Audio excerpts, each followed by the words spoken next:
তুমি যদি কোনোদিন কোনো বিপদে পড়ো, খালি আমার নামটার কাছে চলে যাবে, ইনশাআল্লাহ সেটা যত বড় বিপদ হোক আমি বেঁচে থাকলে তোমার পাশে আছি ইনশাআল্লাহ।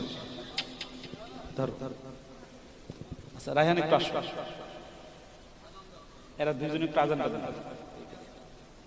তুমি রায়হান প্রথমে আল্লাহু আকবার, তুমি আল্লাহু আকবার এবার বলছো, ও আগে বলবে।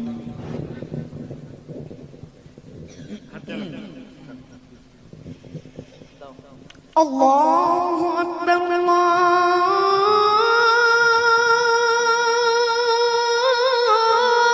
আকবার, আল্লাহ